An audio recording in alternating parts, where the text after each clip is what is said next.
Vous le sentez, n'est-ce pas, ce sentiment de ne pas être tout à fait prêt? Un malaise subtil qui persiste même lorsque la vie semble bien. Ce n'est pas une simple anxiété aléatoire, c'est un signal vital. L'univers vous prépare souvent à des changements majeurs en démantelant d'abord ce qui ne vous sert plus. On peut avoir l'impression que tout s'écroule, les amitiés se brisent, la santé vacille. Les opportunités disparaissent et la motivation s'évapore. Vous pourriez avoir l'impression de reculer, mais en réalité, vous vous débarrassez de ce qui n'est pas vraiment vous. Ce ne sont pas des punitions. C'est une préparation essentielle. La véritable transformation ne repose pas sur le simple effort ou la chance, il s'agit de devenir quelqu'un capable de maintenir le nouveau. L'univers n'accorde pas de don tant que vous n'avez pas été raffiné de l'intérieur comme honte. Compris des penseurs tels que Jung. Votre moi profond finit par se lasser d'attendre, quand il est temps pour un vrai changement. Il ne demande pas. Il vous plonge dans le chaos. Cette tourmente est la façon dont votre être intérieur serait écrit. Une rupture soudaine, une perte d'emploi. Une trahison inattendue, ce ne sont pas des malheurs aléatoires, ce sont des interventions précises qui éliminent ce qui est devenu stagnant ou nuisible. Vous les avez peut-être vus comme des injustices.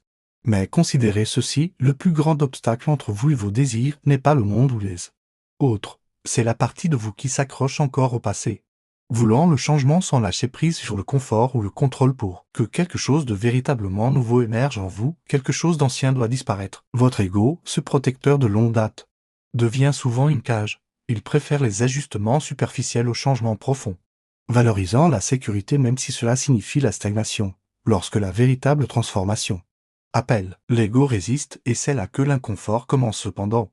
Cet inconfort n'est pas votre adversaire, c'est un indicateur vital. Il signale que vous franchissez d'anciennes limites. Et chaque véritable percée exige un coup. Le calme et le vide que vous pourriez ressentir ne sont pas un abandon, ce sont la pause entre l'effondrement et la reconstruction. Un terrain fertile pour ce qui va suivre. Ce que vous plantez dans cet espace nouvellement découvert grandira plus fort que jamais, mais seulement si vous le faites avec une intention claire. Cette période, l'espace entre votre moi passé et futur, est profondément significative. C'est là que vous décidez si vous répéterez d'anciens schémas ou si vous vous lancerez dans un tout nouveau voyage. Regardez à l'intérieur. Quelles habitudes rejouez-vous encore? Quelle peur nourrissez-vous encore? Quel contrôle refusez-vous de lâcher? Ce sont les questions que la vie pose lorsqu'elle vous prépare à quelque chose de grand. Y. Répondre honnêtement est crucial. Sinon, ce que vous cherchez ne se manifestera pas, non pas parce que vous ne le méritez pas, mais parce que vous ne pourriez pas le maintenir. La vie n'accorde pas de vœux. Elle reflète qui vous incarnez. Incarner vos désirs signifie affronter tout ce qui vous retenait auparavant. Les défis ne sont pas punitifs. Ce sont des entraînements. Chaque déception est une invitation à établir des limites plus saines. Chaque faux pas est une chance de choisir à nouveau avec plus de sagesse. Chaque perte sert de rappel que rien d'extérieur n'est permanent, soulignant l'importance de construire votre monde intérieur. Le véritable test n'est pas de savoir comment vous naviguez en douceur, mais comment vous réagissez lorsque tout semble être contre vous. C'est là que votre caractère authentique transparaît. L'univers ne récompense pas les plus intelligents, les plus forts ou les plus gentils. Il récompense la cohérence, ceux qui vivent courageusement selon leur vérité. Surtout quand personne ne les regarde. La véritable transformation se produit en silence. Elle ne cherche pas d'éloge ou de validation externe. Elle se développe dans le calme et la solitude. Lorsqu'elle émerge enfin, elle n'a plus besoin de convaincre personne. Elle existe simplement. Donc, si vous êtes dans une phase où les choses semblent confuses, bloquées ou difficiles, ne vous dérobez pas. Regardez plus profondément. Vous pourriez être au cœur même du changement que vous avez cherché, juste au bord de prouver que vous êtes prêt. Le défi ultime réside dans votre réaction lorsque l'univers se tait, lorsqu'il n'y a pas de signaux clairs, ou lorsqu'il n'y a pas d'applaudissements. Beaucoup désirent une nouvelle vie mais ne veulent pas changer eux-mêmes, voulant un nouveau chapitre sans fermer l'ancien. Ce n'est pas ainsi que fonctionne un changement profond. Développe dans le calme et la solitude. La véritable alchimie commence lorsque vous cessez de chercher des solutions externes et commencez à cultiver la paix intérieure, reconnaissant sa valeur par-dessus tout. Ce qui vous arrive n'est pas personnel. Cela fait partie d'un processus universel. Nous passons tous par ce feu purificateur. Avez-vous le courage de l'endurer, de laisser votre ancien moi se dissoudre, permettant à un moi plus authentique d'émerger? Si vous le faites, l'univers répondra. Vous n'aurez pas à courir après le changement. Il vous trouvera comme une conséquence naturelle de ce que vous êtes devenu. Le paradoxe est que ce que vous cherchez apparaît souvent lorsque vous n'en avez plus désespérément besoin, car vous avez déplacé votre attention du résultat vers le processus. C'est ce que l'univers attendra. Et patiemment comprenez ceci, vous n'êtes pas puni, vous êtes préparé.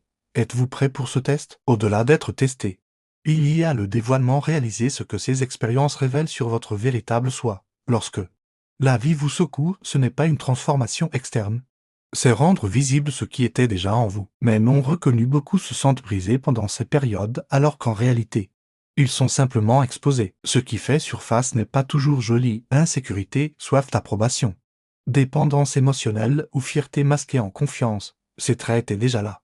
La pression les rend simplement inatteignables. La pression ne crée pas vos failles, elle les met en lumière. Une fois visibles, vous ne pouvez plus les ignorer. Le véritable but de ces défis n'est pas de tester votre force, mais d'aiguiser votre perception. Vous n'avez pas besoin d'être plus fort, vous avez besoin de voir plus clairement. Observez les habitudes non remises en question, les croyances d'enfance et les vieux récits auxquels vous vous accrochez pour éviter d'évoluer. C'est là qu'entre en jeu votre ombre, les parties que vous avez cachées pour vous intégrer ou être aimé, comme un Otejang. La véritable illumination vient de la confrontation avec votre obscurité intérieure. Les épreuves de la vie agissent comme des projecteurs, vous forçant à regarder là où vous avez toujours évité. Pourquoi tant de gens résistent-ils au changement? Même lorsque leur vie l'exige, ils préfèrent le confort d'une familiarité brisée à l'incertitude de la guérison.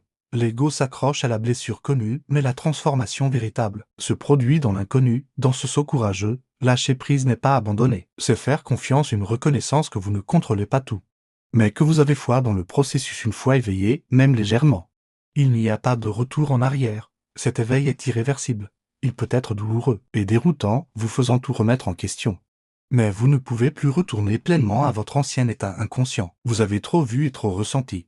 Les vieilles habitudes ne conviennent plus parce que vous n'êtes plus le même. C'est à la fois beau et difficile, car le prix de l'éveil est un inconfort constant et une quête incessante de vérité, une intolérance au mensonge.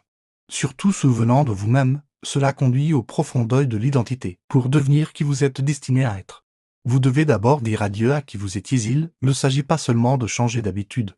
Il s'agit de se défaire de l'image de soi que vous avez construite pour survivre, être accepté ou aimé.